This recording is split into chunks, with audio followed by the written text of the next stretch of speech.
Ya, Assalamualaikum warahmatullahi wabarakatuh. Tajuk yang kami akan bincangkan pada hari ini adalah pergaulan bebas. Saya Nusyaria binti Ishak dan rakan-rakan saya akan bincangkan tentang tajuk ini.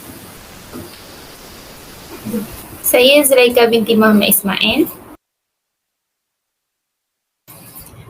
Saya Anis Syafiqah binti Ahmad Hasbi. Apa itu pergaulan bebas? Pergaulan bebas ni dia berasal daripada perkataan pergaulan dan perkataan bebas. Berdasarkan Kamus Besar Bahasa Indonesia, pergaulan ni dia bermaksud menjalin pertemanan ataupun kehidupan bermasyarakat dengan orang lain. Bebas pula maksudnya tak terikat ataupun dia lepas. Bila kita cantumkan perkataan itu iaitu pergaulan bebas, ianya membawa masuk jalinan pertemanan dalam kehidupan masyarakat yang bersifat lepas dan tak terikat. Pergaulan bebas ni merupakan perilaku yang menyimpang dan melewati batas dan peraturan yang ada.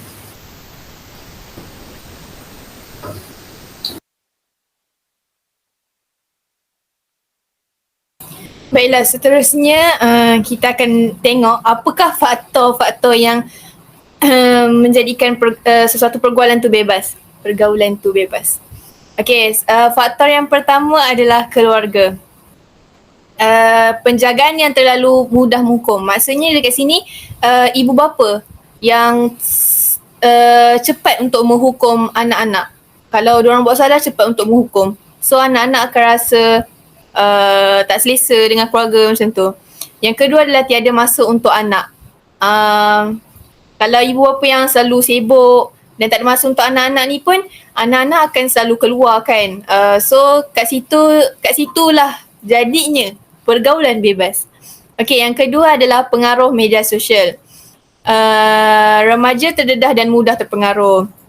Okey, seperti yang kita tahu media sosial sekarang dah dah makin maju. So banyak benda-benda yang tak berfaedah untuk remaja zaman sekarang dan mudah terpengaruh lah bila tengok media sosial ni.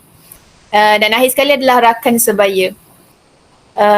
Contohnya macam rakan sebaya kita pun ada masalah sosial. Jadinya kalau kita kawan dengan rakan yang macam tu yang ada masalah sosial dari segi sosial kan, jadinya dekat situ dia bagi kesan juga pada kita. Sebab bila kita dah selalu kawan dengan dia, lama-lama kita akan terikut cara dia bersosial. Jadinya dekat sini, tiga faktor ni sangat memberi kesan kepada diri kita. Kalau dari segi, kalau ibu bapa mainkan peranan yang penting, mainkan peranan dalam penjagaan anak-anak, mungkin anak-anak pun tak akan bergaul bebas sebab ibu bapa menjaga persekitaran anak-anak kan. Dari segi media sosial pula, kita tak boleh nak halang sebab zaman sekarang memang dah maju dengan teknologi. Jadinya kita kena pandailah kawal diri. Dari segi rakan sebaya pula, kita sendiri yang kena pandai pilih kawan sebab kawan adalah cerminan diri. Seterusnya saya serahkan kepada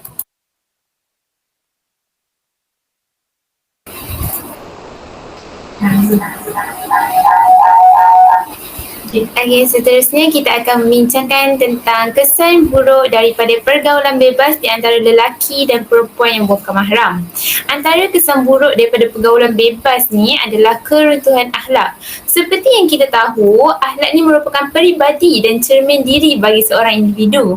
Pergaulan bebas ni akan menyebabkan akhlak kita runtuh kerana kita bergaul dengan orang-orang yang berkemungkinan besar akan menyebabkan kita menjadi seorang yang biadab dan sebagainya. Seterusnya adalah lahirnya anak luar nikah. Macam yang kita tahu bila kita berdua-duaan dengan yang bukan mahram, semestinya ada yang ketiga iaitu syaitan. Syaitan inilah yang akan menggoda kita untuk melakukan kemungkaran menyebabkan akhirnya kita terbabas dan melakukan persetubuhan di luar nikah, menyebabkan kita mengandung Seterusnya, melahirkan anak luar nikah. Dan poin yang terakhir adalah tersebarnya penyakit-penyakit yang membawa maut. Contohlah bila kita bersetubuh dengan yang bukan mahram tu lah kan, akannya tersebar penyakit-penyakit seperti AIDS yang boleh membawa maut dan ubatnya belum kita temui sampai sekarang lah. Itulah antara kesan pergaulan bebas dan banyak lagi sebenarnya. Seterusnya saya serahkan kepada Syariah.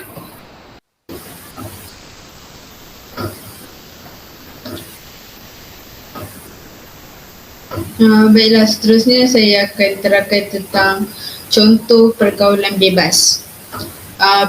Contohnya sebarang aktiviti yang melibatkan berlainan jantina yang tiada kaitan dengan pendidikan dan kesihatan. Lelaki dan perempuan ni kalau nak berbincang ataupun nak berjumpa, dia kena ada perkara penting ataupun sebab-sebab tertentu. Contohnya macam kesihatan.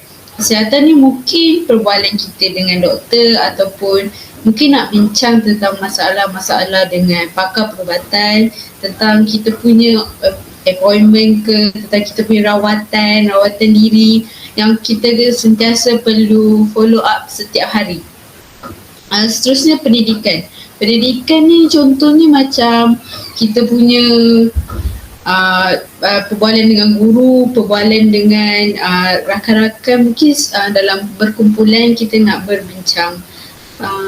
Pergaulan bebas ni boleh berlaku kalau silap langkah dalam perbualan. Contohnya macam mungkin kita tujuan utama untuk berbual tentang pendidikan ataupun kesihatan, tapi mungkin disebabkan pergaulan yang terlalu lama ataupun pergaulan yang terlalu mesra menyebabkan benda yang kita nak bincangkan tu dah berlari daripada tajuk dan menyebabkan kepada perkara-perkara yang lebih bermasalah. Contohnya mungkin bermula daripada perbualan pendidikan, mungkin kita boleh pergi kepada berjumpa secara bersemuka. Disebabkan itu boleh berlakunya pergaulan bebas dan timbulnya perasaan-perasaan yang tak sepatutnya. Okay, seterusnya kami akan bincangkan tentang langkah-langkah untuk mengatasi pergaulan bebas ni daripada 3 aspek, iaitu akidah, ibadah dan juga akhlak Islamiah. Saya serahkan kepada Anis untuk seterusnya. Okey, seterusnya kita akan tengok apakah langkah-langkah untuk mengatasi pergaulan bebas dari segi akidah. Okey, seperti yang kita tahu, Islam letakkan garis panduan asas yang perlu kita patuhi untuk berhibur, untuk bergaul. Maksudnya dekat sini, Islam tidak melarang untuk kita bergaul.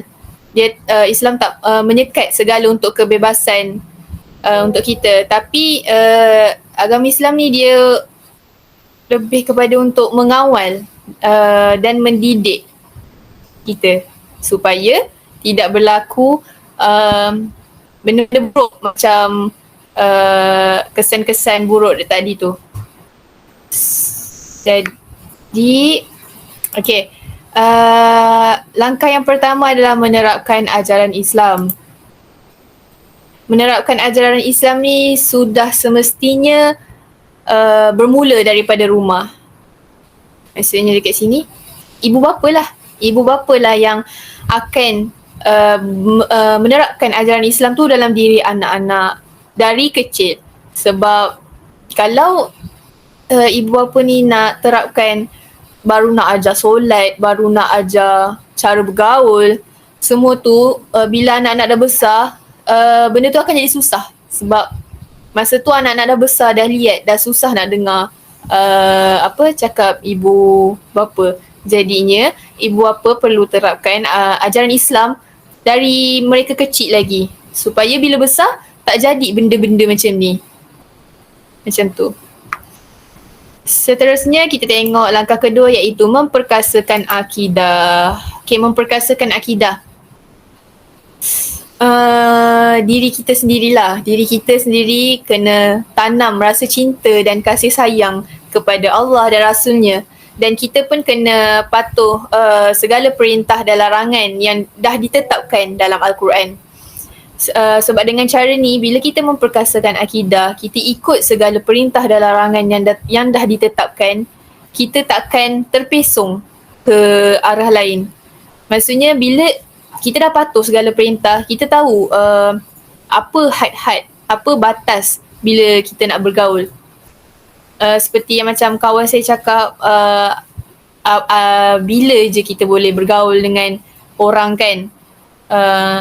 Dari situ kita boleh kita tahulah apa batas untuk bergaul. Jadinya kita takkan bergelumang dengan maksiat.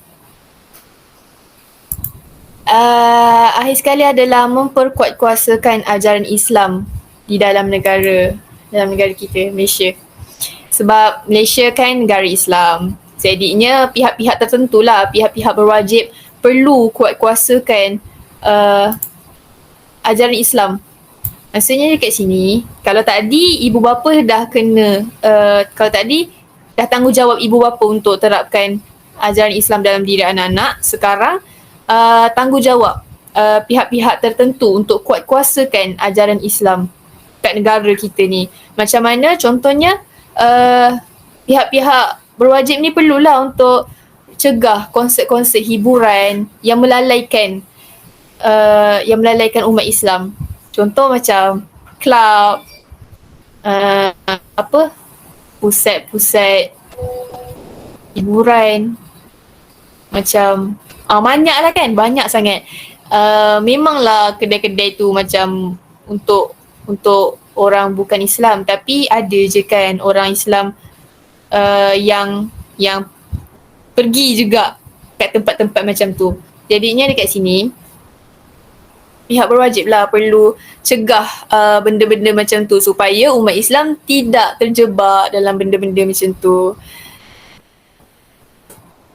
Jadi jelaslah kat sini bahawa bila kita pegang kepada akidah kita, bila kita pegang kepada ajaran Islam kita, kita takkan terpesong.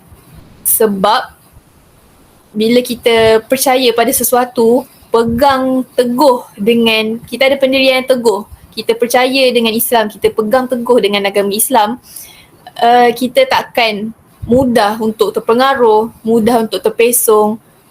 Jadinya kita takkan terjebak dengan benda-benda yang tidak bermanfaat. Jadinya itu sahaja daripada saya. Saya serahkan kepada Syariah. Baiklah, terima kasih. Okey, seterusnya saya akan terangkan langkah untuk mengatasi pergaulan bebas dari segi ibadah pula. Yang pertama iaitu taubat nasuha. Kita semua tahu taubat nasuha ni apa. Taubat nasuha ni dia adalah sejenis taubat yang kita betul-betul menyesal dan kita tak akan ulangi lagi segala kesalahan kita selepas kita buat taubat nasuha ni. Sebab kita dah betul-betul dah buat dah memang taubat dengan kesungguhan diri kita ni kepada Allah Subhanahu Wa Taala. Ciri-ciri dia, yang pertama kita kena menyesal, iaitu kita tinggalkan semua kejahatan yang kita dah lakukan. Memang betul-betul kita yakin pada diri kita, kita dah tekad tak nak buat lagi. Dan yang kedua, kita memohon ampun kepada Allah, iaitu kita buat solat taubat nasuha. Kita mungkin kita boleh luahkan kepada Allah kenapa kita lakukan semua ni. Sebab Allah tu sentiasa ada. Allah sentiasa ada di samping kita. Tak kisahlah kita ni tak pakai tudung ke, tak minum arak ke. Tapi kalau dalam diri dah memang nekat untuk kita berubah dan untuk taubat, kita kena memang kita kena betul-betul lah memohon ampun kepada Allah. Okey, yang terakhir adalah bersungguh-sungguh untuk tidak mengulanginya. Dah kalau kita dah taubat nasuha tu dan memang betul-betul beriman kepada Allah, kita tak akan rasa untuk buat lagi benda tu. Kita dah tidak akan rasa nak sentuh ataupun mungkin dah tak nak pergi kat tempat tu lagi. Okay, yang kedua, mendekatkan diri kepada Allah. mendekatkan diri kepada Allah ni macam mungkin hampir sama dengan taubat nasuha, tapi selepas kita taubat, takkan kita taubat je lepas tu kita dah tak buat apa-apa. Kita kena buat yang pertama, istiqomah dalam mendirikan solat, sebab solat tu adalah tiang agama. Kalau tanpa solat, siapalah kita sebagai orang Islam? Kita ni hamba Allah. Kita kenalah dirikan solat untuk itu tanggungjawab kita. Dan seterusnya baca Al-Quran. Kenapa kena baca Al-Quran? Sebab dalam Al-Quran tu dah terangkan segala peraturan, segala semua yang kita dalam dunia ni semua dah tertulis dalam Al-Quran. Jadi bila kita baca Al-Quran dan kita faham ni terjemahannya, kita boleh tahu apa salah silap dalam hidup kita. Yang ketiga, sentiasa bersyukur. Walaupun kita tak sekaya orang lain ataupun tak semampu orang lain, kita kena bersyukur sebab ada sebabnya Allah pilih jalan tu untuk kita. Dan ada hikmahnya kenapa kehidupan kita susah pada hari ini. Mungkin pada masa hadapan Allah bagian kesenangan. Ataupun pada akhirat kelak mungkin kita lebih senang daripada orang yang kaya raya pada zaman ini.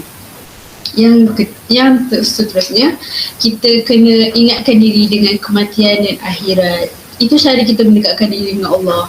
Kita selalu ingat tentang kematian, tentang akhirat.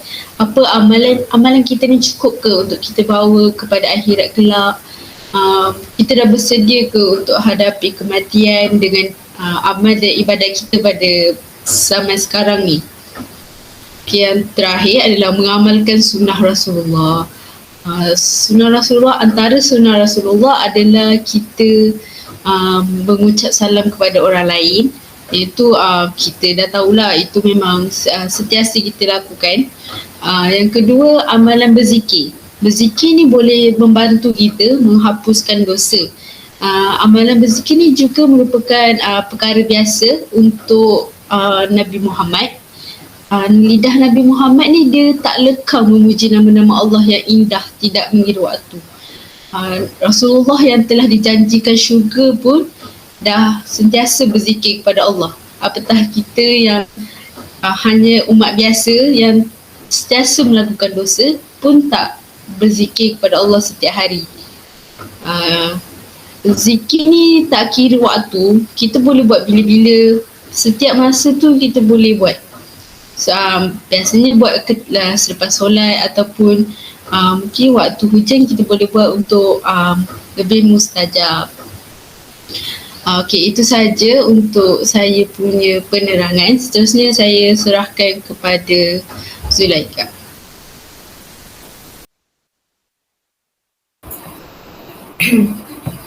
Okey, seterusnya kita akan cakap pasal langkah-langkah untuk mengatasi pergaulan bebas ni dari segi akhlak Islamiah. Okey, yang pertama poin saya adalah diri sendiri. Daripada segi diri sendiri, untuk kita langkah-langkahnya lah adalah perbetulkan semula niat kita dalam melakukan interaksi dengan yang bukan mahram. Ingat semula, kita kena sentiasa membetulkan niat kita lah bila kita berbual dengan orang. Lagi-lagi yang bukan mahram. Ingat balik ayat surah Al-Isra ayat ke-32 yang menyatakan, dan janganlah kamu mendekati zina, sesungguhnya zina itu adalah perbuatan yang keji dan satu jalan yang buruk. Macam yang kita ketahui, pergaulan bebas tu antara sebab boleh munculnya zina-zina yang tak sepatutnya, seperti zina mata, zina hati dan sebagainya. Seperti yang kita tahulah, bila kita dah start cakap dengan orang kan, biasalah daripada mata jatuh ke hati, mulalah pergaulan bebasnya. Selain tu, pemilihan rakan sebaya juga turut memainkan peranan. Seperti yang kita tahu, rakan yang baik akan membimbing kita ke arah kebaikan. Dr. Zulkifli Al-Bakri ada menyatakan bahawa pilihlah rakan yang baik, rakan yang mungkin menyebabkan kita insaf dan kembali kepada Allah, rakan-rakan yang menyebabkan kita kenal tikar sejadah untuk solat, rakan-rakan yang menyebabkan kita menyesal tak bangun malam bermunajat kepada Allah, dan rakan-rakan yang menyebabkan kita banyak menyebut zikrullah. Kalau ini cara kita pilih rakan, alangkah baiknya. Mungkin kerana mereka membimbing kita menjadi penyebab kita boleh memasuki syurga Allah SWT. Seterusnya adalah keluarga. Keluarga memainkan peranan yang penting dalam mendidik akhlak anak-anak. Anak-anak ni mesti dididik dari kecil bak kata pepatah, meluntur bulur biarlah dari rebungnya. Sekiranya contoh baik yang ditunjukkan dari kecil terhadap mereka, maka mereka akan mengikutinya. Didikan agama yang sempurna juga penting untuk dipupuk dalam diri mereka. Seperti yang Anis nyatakan tadi, pemupukan didikan agama yang baik ia akan membantu mencegah anak-anak dari terjebak dalam gejala-gejala negatif seperti pergaulan bebas. Antara salah satu faktor pergaulan bebas berlaku adalah kerana mereka tidak mendapat perhatian yang sepenuhnya daripada keluarga mereka. Sebagai keluarga, kita mestilah ada untuk satu sama lain, barulah kita rasa indahnya nikmat berkeluarga. Kita mesti jadi pendengar antara satu sama lain, saling berkongsi masalah dan tidak membendam, saling memberi teguran dan nasihat, saling mempercayai satu sama lain dan yang lain-lain lagi lah. Ibu bapa ni kena sentiasa ada untuk anak-anak, meluangkan masa supaya anak-anak ni tak rasa terpinggir. Disebabkan anak-anak rasa terpinggir ni lah dia akan cari orang yang boleh memahami dia. Macam kita tahulah kalau kita nakkan perhatian kan kita perempuan, kita tak akan nak perhatian daripada perempuan sebenarnya. Kita akan cari lelaki untuk memberi kita perhatian. Macam tu lah. Daripada situlah yang berlakunya pergaulan bebas menyebabkannya adanya zina sana sini. Anak terlahir luar nikah. Astaghfirullahaladzim. Dan kita kena ingatlah dalam surah Al-Tahrim ayat 6 ada menyatakan, wahai orang yang beriman, peliharalah diri kamu dan keluarga kamu dari neraka yang bahan bakarnya ialah manusia dan batu bahala. Oleh hal yang demikian, bersamalah kita dalam menjaga keluarga kita daripada melakukan kemungkaran ya. Okey, yang terakhir poin saya adalah masyarakat. Sebagai masyarakat, kita seharusnya menegur apabila melihat pergaulan bebas yang berlaku antara bukan mahram. Kita juga perlu mengelakkan sikap yang tidak ambil peduli terhadap sesuatu perkara. Seperti kebiasaannya yang orang selalu cakap lah kan, kalau nampak benda-benda jahat, jaga tepi kain sendiri, sedarlah, tak payah nak sibuk-sibuk hal orang. Ayat macam tu kita perlu pupuskan, menyebabkan ayat yang macam tu akan menyebabkan kita menjadi seorang yang tidak perhatian terhadap orang lain.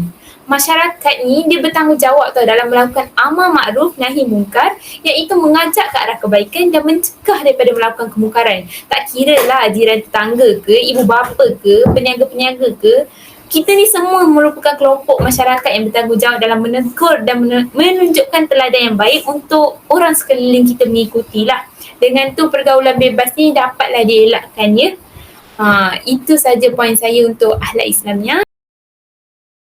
Okey, seterusnya kita akan memulakan sesi soal jawab.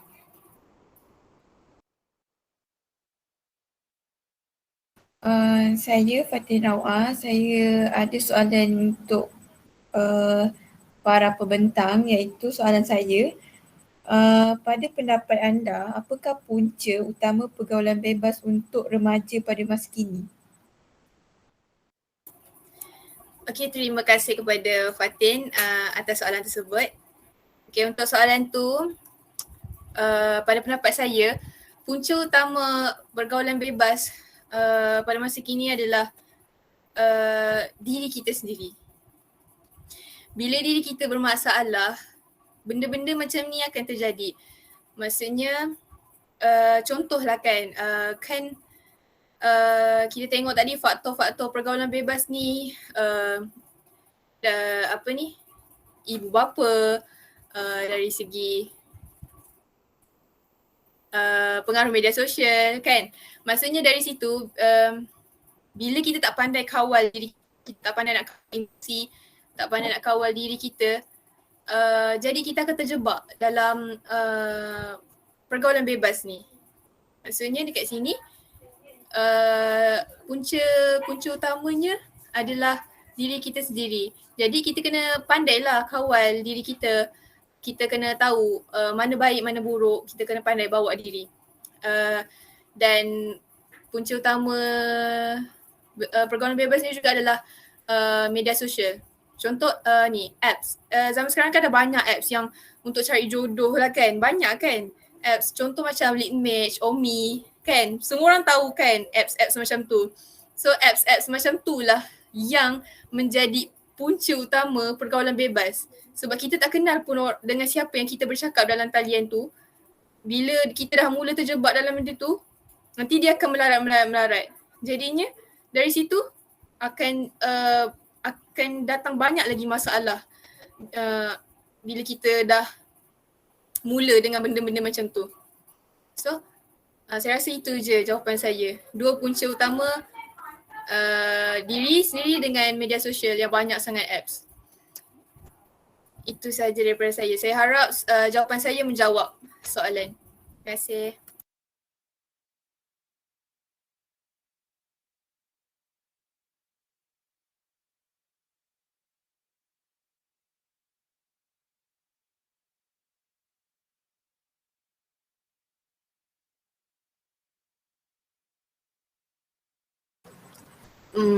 Maaf mengganggu. Saya ingin bertanyakan satu soalan.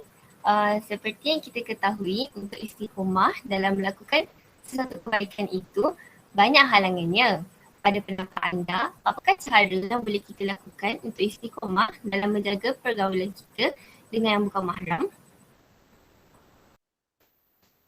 Baiklah, terima kasih tentang soalan tu. Saya akan jawab persoalan tu, iaitu macam mana cara untuk kita istiqamah dalam mengelakkan daripada pergaulan bebas ni. Pertama, kita dekatkan diri dengan Allah, ataupun kalau yang lain tu kita sibukkan diri dengan kerja ataupun dengan perkara yang lebih penting lah. Sebab kita tahu jodoh semua di tangan Allah. So kita tak payah sibuk-sibuk nak mengejar semua benda tu. Mungkin kita boleh fikir, tapi kita sibukkan diri dengan kita punya ibadah, dengan akidah kita dulu, untuk perkukuhkan lagi iman dan akidah diri kita. Itu saja jawapan saya. Kalau ada soalan lain silakan. Maaf mencela, saya ada soalan. Macam yang kita tahu, secara umumnya Islam itu satu agama yang mudah. Tetapi zaman kini ramai remaja yang terpesong. Sebagai contoh, kita boleh lihat ada orang yang nak berubah ke arah kebaikan. Tetapi ada sesetengah manusia yang tidak menyokong perubahan tersebut. Malah ada juga yang elok menutup aurat dengan berpurdah, berniqab, tetapi disebabkan kritikan dia mula membuka satu demi satu. Jadi apakah pendapat para pembentang untuk situasi seperti ini supaya kita tidak mudah jatuh kerana mulut manusia?